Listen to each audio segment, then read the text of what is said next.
The quote for today is, "That which he most loved, I most hated, and the very determination which he expressed to keep me in ignorance only rendered me the more resolute in seeking intelligence." So this quote here is from Frederick Douglass, and it is very prescient in today's world for us, especially as Black folks, as he's talking about that which he most loved, I hated. Oftentimes, I think we as Black people don't even understand the game that's being run on us.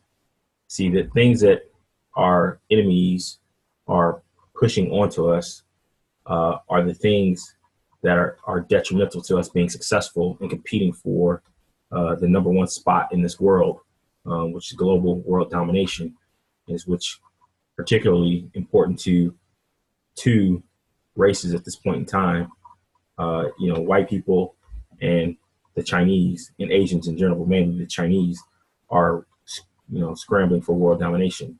And if you don't want to be on top, number one, then there has to be a problem with us or with that group of people in general. So that must be the things we have to, change our mindset to, is looking for that world domination, right? And being able to want to strive for the best, be the best, not settle for just crumbs. And so if we take this quote and place it in today's terms and looking at where we are today, if you look at just our educational system, some of the things we strive for in general as a people, we get happy. Oftentimes, a lot of us talk about, "Oh, I'm just glad to be here. I'm blessed. I'm so blessed," because I think oftentimes we get to the point where we have gotten so down on ourselves and expect so less out of ourselves that if we just are having a good day, well, oh man, this is just great. This is the most I could expect for myself. When the contrary is true, that we can do anything. Anything is truly possible. If we put the time into it and work ourselves up into getting to whatever goal we have. We must set high goals and not just be happy with getting a job, for example, or just keeping a job. Put things in perspective and set goals and hit those goals on a day-to-day basis. So I thought this was a very great quote to pull out of one of Frederick Douglass's books, one of the first ones he wrote. So let me read it again. "That which he most loved, I most hated, and the very determination which he expressed to keep me in ignorance only rendered me the more resolute in seeking intelligence." So that last part there of that sentence, I think, is very key to us, because I think oftentimes we don't even understand that people are trying to keep us in ignorance. We think people are trying to empower us. And oftentimes they're trying to keep us in ignorance. For example, if you just look at the whole push that people have been pushing the last 25 to 30 years on college and education, right? The question is, what really is education, right? If you look at some of the richest people in the globe today, you look at your Zuckerbergs, your Bill Gates, Steve Jobs, which obviously he's passed away. None of those guys graduated from college. They went, but they did not graduate. So therefore, going to college is not something that we should be pushing all these kids into. The only reason why you go to college in most cases is because you go there because you think that's a pathway for you to start making money and to not be poor. But in all actuality, there's millions of people out there with college degrees, advanced college degrees, that have no job. The real goal is to how can you make as much money for your family and be in a position so that they are not ever having to go and beg somebody for a job. That's really what the goal is. And look, that's what Zuckerberg did. That's what Gates did. That's what Steve Jobs did.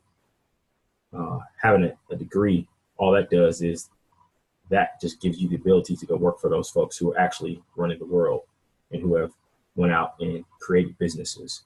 So those are the things we got to understand ourselves and not get so caught up in this whole degree scam thing, because essentially really what the degrees are doing, it's a boon for the banks. Look at the banking system.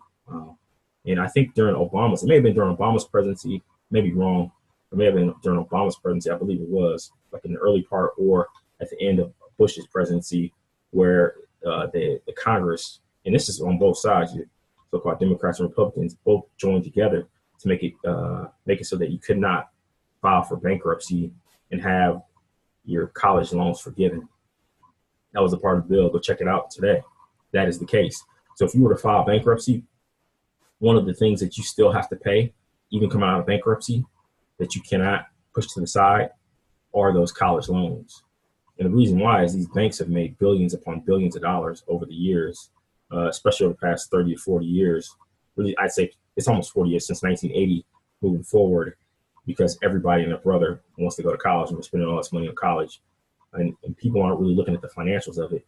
Let's say if you're someone that goes to college, say you go to Harvard, and I'm not even say Harvard, let's say you go to a mid-tier university like, let's say University of Illinois, high tier in the state of Illinois, mid-tier in general of all universities, but it's around $40,000 a year. Let's say you go there and you get a social worker's degree. Nothing wrong with social work, great job, great occupation, really something positive that people should do. But those people are only making like 40 grand a year, 45,000. But if you're paying 40,000 over a 4-year period, that's 160 grand. And if you're only making 40 grand a year when you're coming out of college, it's going to take you, 25 to 30 years to pay that off. And that's saying that you obviously you're going to have wage increases over that time frame. But does it start to make sense from a financial perspective for you to even go to college, depending on what type of degree you get? So bringing all this stuff back into the quote of the day, I just wanted to make sure that we understand that our enemies will push things on us that are detrimental to us and not in our best interest. So whenever an enemy comes to you and says, hey, I think you should do X, you probably need to do Y. You want to do the opposite of whatever your enemy says you should do, because the Y is the thing that's going to be most positive for you, but be a negative to your enemy. So this is what Brother Frederick Douglass was saying, and it ate at him because he wanted to be able to do the opposite of what his enemy said. He recognized that this person was his enemy, and the person he's talking about is his master, right? And so that's what we have to understand as a people, that those folks who tend to harm us, we have to be able to recognize they're trying to harm us, whether it be at work or outside of work or wherever it may be. Not everybody's your friend. And yes, we do have enemies contrary to popular belief in the Black community. So that's all I have for today. I don't want to be on here for 45 minutes. So quote of the day. We'll see you again tomorrow.